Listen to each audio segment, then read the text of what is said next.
안녕하세요. 저는 심리치료 전문가고요. 특히 감정 코칭, 그리고 회복 탄력성, 그리고 관계치료 전문가이기도 합니다.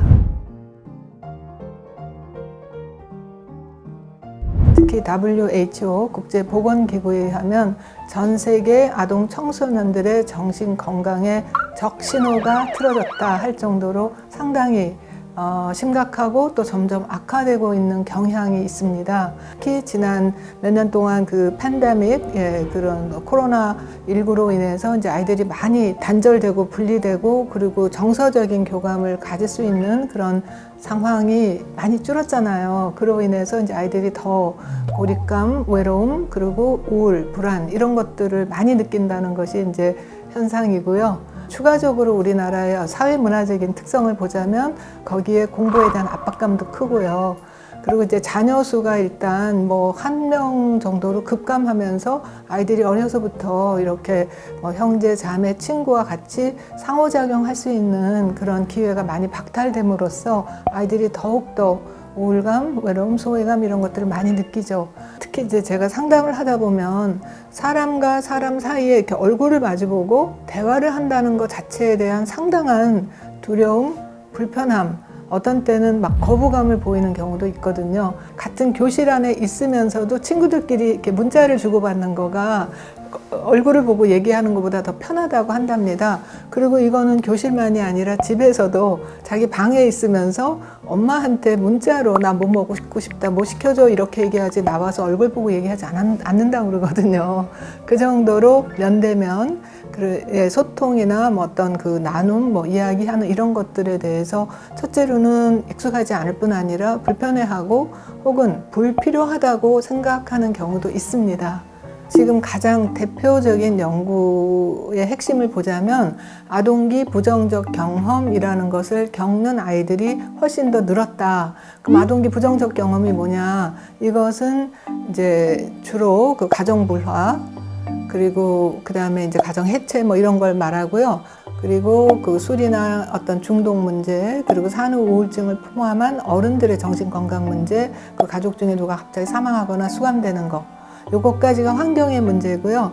그 다음에 이제 3가지의 학대가 있는데 신체적 학대, 언어 심리적 학대, 그리고 성적 학대가 있고요. 그 다음에 나머지 2가지가 이제 방치에서 신체적 방치와 정서적 방치라는 것이 있거든요. 10가지에 해당되는 것이 많을수록 에이스 점수가 높다고 하고 그럴수록 아이들의 신체, 정신, 정서, 사회관계에 여러 가지 문제가 더 많이 일어난다라는 방대한 연구가 바로 에이스 연구, 아동기 부정적 경험 연구라는 건데요. 우리가 예전에는 좀 경제적으로 많이 어려웠잖아요. 근데 그 경제적인 건 부족해도 아이들에게 필요한 다른 여러 가지 관계적인, 정서적인, 사회적인 연결망은 안전하게 구축이 됐거든요. 인류 학자들에 의하면 아이 하나가 만 6세까지 제대로 먹고 자라고 배우고 놀고 할 수 있는 어떤 그런 그 일을 해주는 어른이 최소 4명이 필요하다고 합니다. 1명에 4명.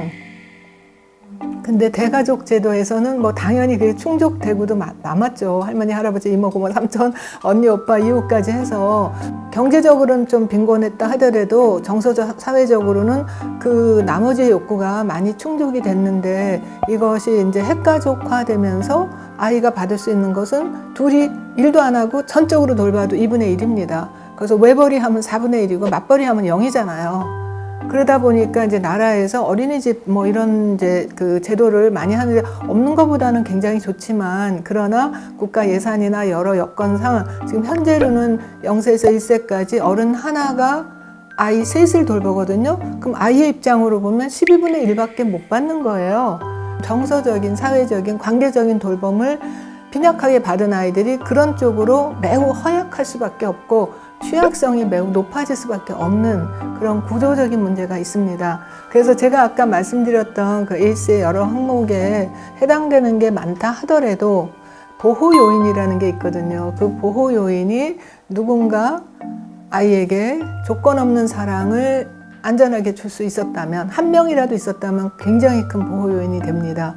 회복 탄력성이라는 것은 원래 이제 오랜 기간의 역경을 딛고 일어서서 그것을 이제 극복하고 좀 더 잘 성장하는 것을 일반적으로는 생각하는데, 제가 그 미국 하트메스 연구소라는 곳에서 회복 탄력성 마스터 트레이너 자격이 있거든요. 거기서 말하는 회복 탄력성은 그렇게 오랜 기간도 필요하지만, 그러나 그때그때 순간순간 그날 내가 에너지 고갈을 알아차리고 막고 충전함으로써 쓸데없는 불필요한 에너지 낭비를 막고 우리가 빨리 재충전하는, 그렇게 함으로써 좀 더 뭐라 그럴까요? 좀 더 시야가 넓어지고 합리적인 선택을 할 수 있는 그런 것을 다 포함한 개념이라고 봅니다. 전 국민이 건강검진도 하잖아요. 네, 그런 것처럼 마음 건강, 마음 돌보기도 우리가 어려서부터 관리를 해주고 배워야 하는 것입니다. 놀이, 운동, 음악, 춤, 또 때로는 연극이나 아니면 공동체의 무슨 뭐 어떤 그 봉사활동이나 캠핑, 이런 것들을 다시 많이 살리는 것이 가장 빠르고 효과적인 방법이죠. 다른 사람에 대한 배려, 공감, 소통, 사랑, 이런 거에서 우리가 서로를 연결하고 서로 행복을 추구하고 함께 협력하는 이런 것으로 가는데, 그거에 아주 좋은 방법이 운동이에요. 운동도 혼자 하는 그런 운동보다는 축구, 야구, 배구 이런 것처럼 같이 하는 운동. 그리고 음악도 물론 혼자 뭐 독창을 해도 되겠지만 합창 아니면 밴드 혹은 공연, 이런 것들이 함께 조율해 가면서 협력하면서 또 즐거움을 많이 추구하면서 몸을 많이 움직이게 되는 그런 거거든요. 그래서 제가 감정 코칭에서 강조하는 것이, 아이들이 어떤 감정을 느낄 때 그게 옳다, 그르다, 잘했다, 못했다로 평가하고 제지하지 말아라. 감정 자체는 마치 날씨처럼 아니면 색깔처럼 옳고 그르고 좋고 나쁜 게 없습니다. 그냥 자연스러운 어떤 그 뭐 현상이죠. 그러나 그 감정을 표현하는 것은 행동이고, 행동에는 바람직하거나 바람직하지 않은 행동이 있습니다. 예를 들어서 아이가 막 때를 부릴 때 부모도 짜증나고 화날 수 있죠. 그거는 자연스럽지만, 짜증나고 화난다 그래서 아이한테 소리를 지르거나 물건을 던지면 그거는 행동이 되는 거죠. 자, 그렇다면 아이들은 이것의 조절력이 매우 부족합니다. 충동 조절, 감정 조절 할 수 있는 이 전두엽의 부위가 아직 성숙하지 못하기 때문에 자연스럽게 아이들은 그걸 잘 못해요. 그럼 아이들은 그걸 어떻게 배우느냐? 어른이 그런 좋은 모범을 보여주면서 함께 조절을 해줘야 돼요. 이것을 co-regulation 혹은 함께 조율이라고 하는데요. 그거를 해줄 때 아이들이 화가 나더라도 막 소리지거나 깨물거나 물건을 던지거나 이렇게 그냥 바로 반사적으로 습관적으로 충동적으로 반응하는 것이 아니라, 이럴 때 어른들이 어떻게 하는가, 이런 걸 배우면서 조절할 수 있는 그런 능력이, 그런 훈련이 되는 거죠. 그런데 처음에 co-regulation, 함께 조율해 줄 수 있는 사람이 부재하거나 부적절하거나 한다면 자기 조율이 안 될 거고, 그게 안 되면 친구들과 또래 관계, 또래 조율이 안 될 거고, 지금 그게 전반적으로 연결이 되는 문제라고 저는 생각이 돼요. 구구단도 얼마나 많이 연습하고 읽기, 쓰기, 피아노 치기, 수영하기 다 배우고 연습하는 거잖아요. 인간관계도 예전같이 공동체 안에서 아이들이 자연스럽게 여러 가지 소통과 공감과 조율을 하면서 자랐다면 저절로 배우는 것 같겠지만, 그렇지 않았다면 우리는 이거를 배워야 되고, 사실 읽기, 쓰기, 세마기, 외국어 이런 거보다도 더 먼저 혹은 더 열심히 가르쳐주고 배워야 할 그런 내용이라고 저는 생각이 해요. 근데 부모가 감정 코칭을 제대로 할 수 있으면 아이들도 감정적 조절, 우리가 요새 말하는 정서 지능이 잘 발달하고 그런 것을 잘 할 수 있게 됩니다. 영유아기 때는 바로 양육자가 그걸 잘 하면 제일 빠르고 좋은 방법이고요. 그 다음에 이제 유치원이나 학교에서 선생님들이 이런 방법을 배우셔야 돼요. 관리하는 방법은 배워야죠. 우리 건강도 관리하잖아요. 이 닦는 것처럼 어릴 때부터 배우면 더 좋고요. 어른이라도 언제든지 가능하니까, 그래서 지금은 많은 학교에서 조례나 종례 시간에 그냥 조용히 그 행복일기 한 장씩 쓰는 걸로 그 조례 종례하는 학교도 많이 있고, 아이들의 성적, 아이들의 행동, 태도 이런 거에 엄청나게 긍정적인 효과를 보고 있다라는 학교들도 많이 있습니다. 우리가 남이 대신 내 숨을 쉬어질 수 없는 것처럼, 그리고 남이 내 대신 아파주거나 뭐 걷거나 할 수 없는 것처럼 내가 해야 돼요. 근데 내가 할 수 있는 가장 쉽고 빠르고 확실한 방법은 호흡입니다.